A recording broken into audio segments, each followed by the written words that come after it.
Right, I was really hoping I'd make it to my hiking spot before the sunset, and look at that, it's just barely peeking over the mountains. So, let's hurry up. This is Lone Pine Park. This is the closest place I can get to a hiking trail like this, and probably one of the coolest ones in the whole valley. So now if you take this one, that path goes under this bridge. It's the way down to the front. Yeah, so it's a nice hike down there. Yeah. Don't think there's very many people up here because it's kind of cold and it's late.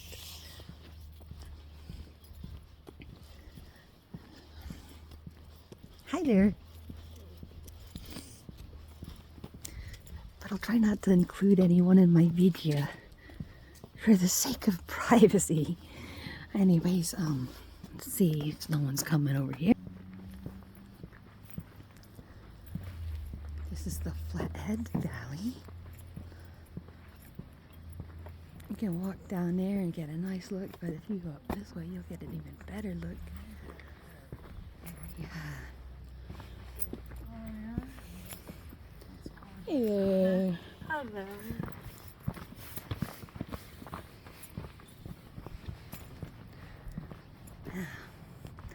Might have an advantage coming up here too late in the evening.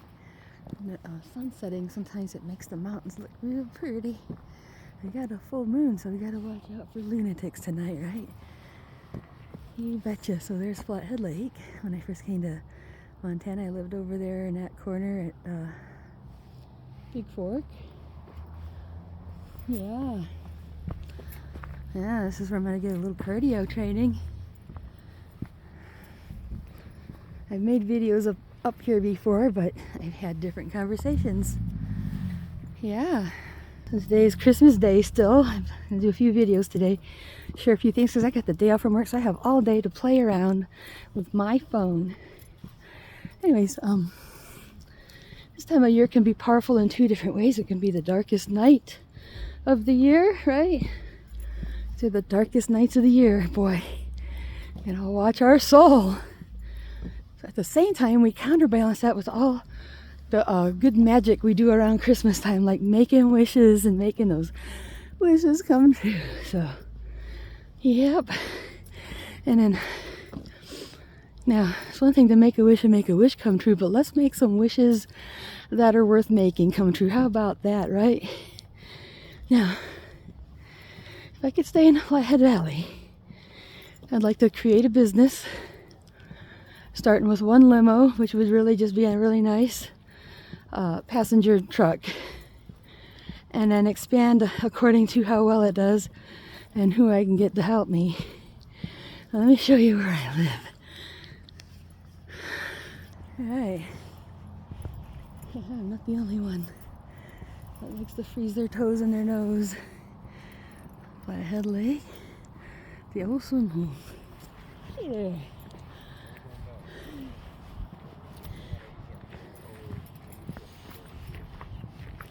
Hi there.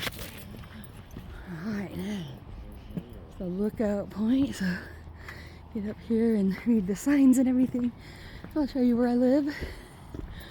Where do I live? I gotta go down to that roundabout and then up that road and over by that high school. I live right over there. Okay, so I've lived way over there. Bam, right about there. We moved up there. That's the canyon. We lived up the canyon. We lived in Martin City. Funny thing, it's like totally not a city. Give me a break, right? And then, and from there we moved down here. And since I've been living down here, I've been spending a good amount of time right up there. That's Whitefish. So if you can see that ski resort, they got snow on the ground. But from what I've heard, it really sucks. And we rely heavily on our ski season. So, the valley is awfully brown and dry. Oh my goodness. So let's see if I can conquer the mountain. We can conquer the mountain now. I'm going to share my little wishy-poo. And my wish is to get some property. Now, here in my head, I have a lot of good ideas. I think it's a good idea. And here in my heart, I love the idea, okay? But the physicality of it is very difficult because the price of everything is going up in this valley. This is what they call the last best place. And so people are finding out there's still a spot left in the country that we haven't fucked up yet. And so they're all moving here and they're all driving the price up. Especially when we had the big COVID shutdown and it made all the big cities and the coastal area suck really bad. There are a lot of people coming here to get away from. They started realizing they need to get out of the city and get someplace where there's less people. So I've always felt that way. I kind of like that about being out here. Like, I miss all the stuff we used to do in Denver. But do I miss the lines? Oh, hell no. Not a minute. Not a bit. Anyways, the mountain. See, if I want to really conquer the mountain, that's the top. I'm not gonna get that extreme, but you know. So sunset is a little bit towards the south. So he's still looking out at us. So this park is open till sunset. So once that thing's down, I gotta run to my car before they come throw me out on my arse, right? Just kidding. But looking out that direction, we got to get a house up that way. So somewhere between Kalispell, Whitefish, and Columbia Falls. If we're going to have a limo business, it needs to be close to the airport. There's a lot of interesting people that come into that airport.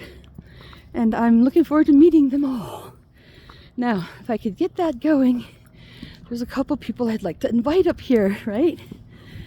So, if it worked out, we could do great. So it's a very risky thing. So I've had some training in prospecting. I tried to bring that up a little earlier at storage that Gary was part of a prospectors club for 20 years. And so being an entrepreneur and being a prospector are a lot alike because they both require hard work and effort.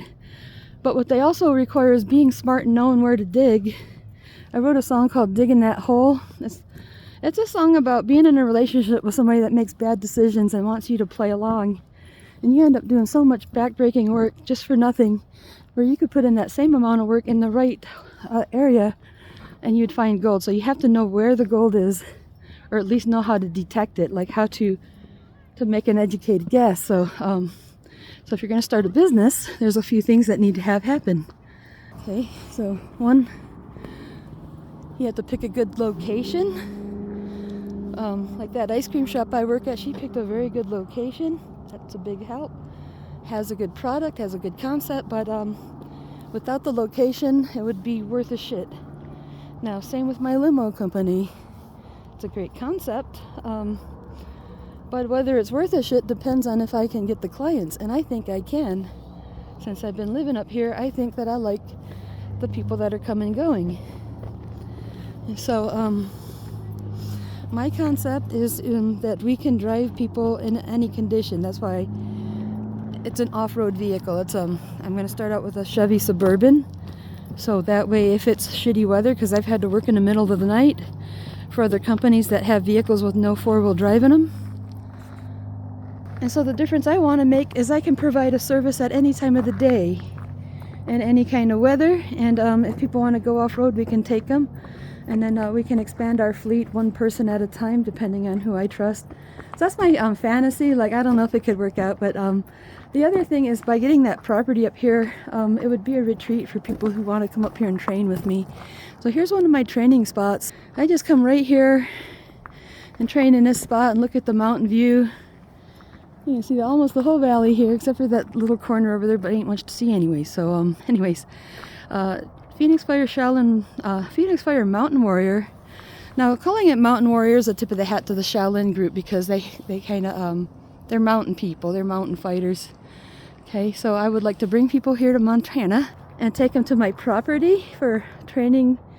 Kind of like Wim Hof has done. He found himself a really nice property next to some fresh water. So people are coming to his house for healing retreats. So I'd like to do something very similar to that. So today could be a very powerful day to make a good wish, and so I'd like to create a healing retreat here in Montana where people can come to revitalize their soul and to get some of the special training that I get up here. And so anyways, I'm running out of time. My battery's gonna die, so I really wanted to share this piece of my thoughts and make some positive prayers that are worth making come true. So Merry Christmas, everyone, and to all a good night.